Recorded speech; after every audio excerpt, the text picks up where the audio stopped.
What's going on, y'all? Welcome back to Straight Facts, a sports show that educates and entertains. I'm your boy, James Jackson, joined by my guys, Kyle Sirik and Jake Galley. No stat Matt Robinson today. He'll be back with us next week. But, gentlemen, we got a good podcast to kick off, too. A lot of hot teams in the NBA just now, coming to this point. And that's what we're going to get into real quick today. Anything you got to say before we get rolling? I just want to say to a certain group of haters out there and the team that we will talk about shortly, the Wizards are low-key nice this year. I said it in the beginning. They ended up being one of the worst teams through like the first quarter of the season. And we're going to talk about it in a little bit, but I was right once again. And yeah. You were right for like a brief week and a half, maybe 2 week period, and the rest of the season you were just deadly wrong. But I really wanted to put the Wizards in here, as one of the hottest NBA teams. But we'll get into that. Let's first actually start. And the team that we'll start with is a team that we've talked about before on the podcast, and they have not cooled down yet. So we got to bring them back up because they're still, if not the hottest team in the NBA, the best team in the NBA, and that's Utah Jazz, coming in winners of 11 of their last 12. But I mean, really, you could pick any point in the season, and they're winners of 10 of their last 11, 13 of their last 15. Like the Jazz, obviously have the best record in the league right now, and they're setting the league on fire and doing everything. And you would want to say it's led by Donovan Mitchell, but if you look at this team across the board, it's not really even just Donovan Mitchell that's carrying the weight for them. I don't even think he's carrying the bulk of the weight for them, to be honest. It's very evenly spread out. And something that I found interesting, just looking at it, doing betting shows every day now for radio.com, you look at the betting angle. The Jazz have covered 12 of their last 13 games against the spread, meaning not only are they winning, they're also, Vegas is saying, I guess they'll win by like 5, 6, 7. They're even outperforming the expectation. So they really have been impressive this year. The only thing I wonder is, as you go deeper and deeper into the season, as you enter the postseason, are guys like Joe Ingles, are guys like Rudy Gobert, as we've seen, kind of take that step back, maybe reduce and shrink back into what we thought they were. That's the only thing that I'm really going to be looking at. But so far, Quinn Snyder has this team playing really well. Really well. And you know what they say, Jake? Good teams win, great teams cover. There you go. So I'm a little worried about this Jazz team. We know my take a couple weeks ago. I wasn't too high on them, wasn't buying into them yet. And you make a good point. We've seen these guys regress, especially like Joe Ingles once we get postseason. We've seen these guys regress, but I think they have that Jordan Clarkson insurance card now. I'm not going to see him. I can't see him really regressing. And now we have a full strength Conley. I really like the way they're playing. I mean, I like teams that play both sides of the ball, right? This team plays defense, and you need to play defense. To what are they, 26-6 right now? That's ridiculous. That's one of the best NBA starts in recent history by far. And you're right, Colin. This is one of probably the only team in the NBA who has stayed elite on both sides of the ball. Not just good on defense, elite in terms of top 5 in rating in both offense and defense. And that Jordan Clarkson card, I can't imagine he's going to cool off anytime soon. Obviously, the leading man or the leading candidate for sixth man of the year has hit double figures in every game this year except one. And he just looks like he's completely comfortable in his role of just come off the bench and give us buckets. You got to worry about anything else. He comes off the bench absolutely firing. Had a 20-point game and they're winning against the Lakers as well. He just comes off shooting, and I think it's great. Unconscious play from Jordan Clarkson is what they're going to get. I think, though, the another area that we look at, where is maybe this team a little bit of fool's gold? And I don't want to call them fool's gold, but just in terms of regression to the mean, their 3-point shooting this year has been insane. Yeah. Absolutely insane. They've made 100. Can't even fathom where it's coming from. It's ridiculous.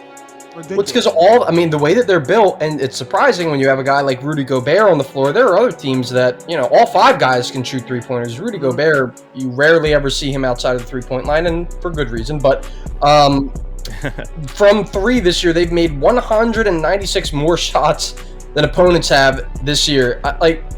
They're just not only are they hitting them, they're also preventing the other team from hitting them. So, if both ends of that start to shrink back towards the mean, they may end up being more like the 3, 4, 5 seed that we thought they were again. But hey, who knows? Maybe this is just their new norm. Yeah, they're playing the analytic game, as I like to call it. You know, all the teams have their analytic Mm, departments now, but which ones can actually get it done? And what Jake said, 196 more 3 pointers than they've given up. That's 6 a game. They're hitting 6 more threes a game. And the actual stat there, Jake, is they've made the most 3 pointers in the league, and they've allowed the least amount of 3 pointers. So I don't know what they do at practice. Maybe they just play on the perimeter defense and they just got that down. But that is mhm. ridiculous. I mean, I can't put that into words how crazy that Well, stat is. remember when they played James Harden in the playoffs when he was still with Houston? I think it was either last year or 2 years ago. It was 2 years ago. They were one of the best teams at holding him and making him inefficient, and they did a lot of that on the defensive end by playing behind him. They kind of let him get in, and then they would play behind him to where he can't really step back or do the things that he likes to do. So Quinn Snyder, great job coaching the team, and he's been underrated for a while. Yeah, and he's definitely, if it keeps going like this, no way anybody else gets Coach of the Year over Quinn Snyder. He almost has that in the bag right now if this continues after the All-Star break. But you look at, this whole thing looking at the Jazz boils down to at this point, are they championship ready? Are they championship contenders? That's kind of the question we come back to every time we cover the Jazz. And you look at recent championship teams, especially last year's Lakers team, they were very efficient on offense, but very, very good at defending the 3 point on defense. The best team in the NBA last year in defending the three.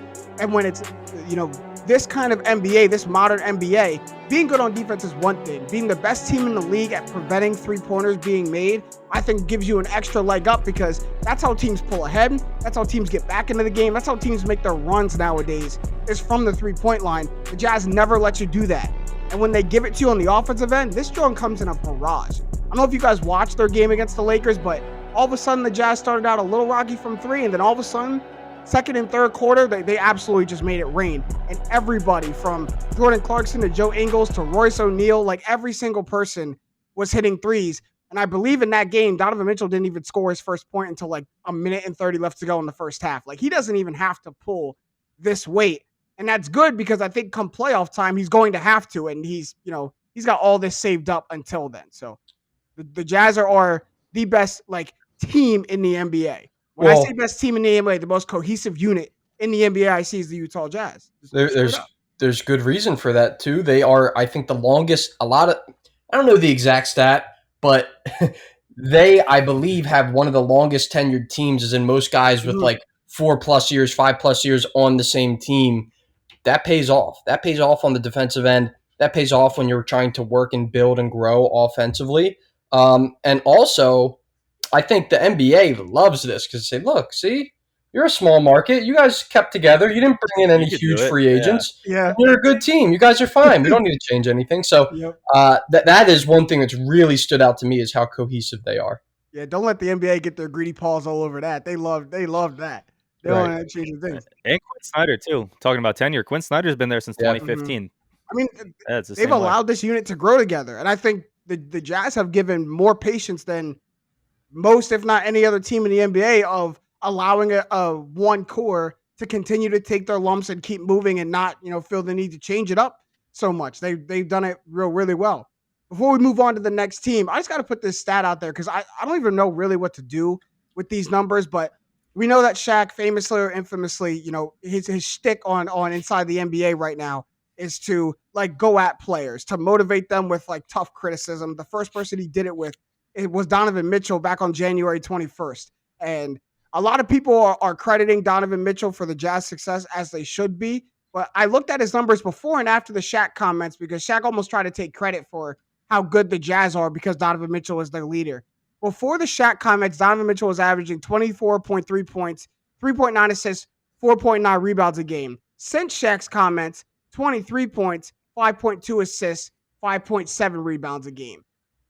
His scoring average has gone down. Isn't that right? Jake did a shoulder shrug. Pretty much, yeah. His numbers didn't even change. Like I don't know what to do with that because the Jazz have almost seemed to be getting better. Like they're beating good teams. They're beating good teams by wide margins. But Donovan Mitchell hasn't upped his play. Like where is this surge coming from? I mean, I think they just. I mean, I would actually argue that is upping your play a little bit. You go down 1 point, but you go up almost an assist and a half and almost a full rebound. I mean, they're getting better because they're winning. You know what teams with momentum Mhm. can do. I always say it about that different sport, but the 2017 Eagles. There was no way. I mean, you could have lost to Tom Brady in Super Bowl, but going into that, there was no way we are going to lose Yeah. that Super Bowl. At least It's in my hot, mind hot as at a the right fan. time. I Yeah. mean, yeah, you get into these sense of momentums, and you're like, oh, we've lost 6 games this whole season. No other team is even close to that number. Like we're just beating everybody. We just beat the Lakers by what 30 the other night or Mm-hmm. whatever it was. I mean, I think they're just in a groove right now, man. And who knows if they sustain it, but you're going to get better when you're in that mode.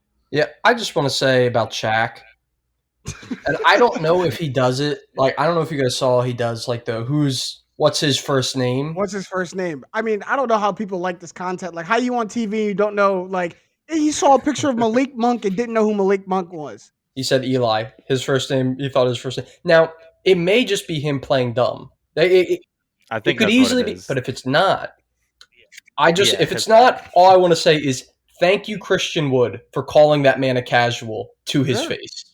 Thank you. Because you're on national television, you're one of the greats of the game, and you almost make a mockery of the game when you kind of go at these guys. I don't really have a problem with him going at people, but just, pretending like you don't know people's names, stuff like that.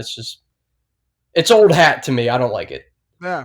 And these aren't players that are playing 2 to 3 minutes or 5 to 10 minutes a game. Like Malik Monk, gets big rotational minutes for the Hornets. Like, I mean, he just yeah, had like 30. I don't understand how you don't know who he is. But Shaq's mama got at him, so apparently Shaq's gonna be nicer to players because Mama O'Neal got at him, said to take it easy. But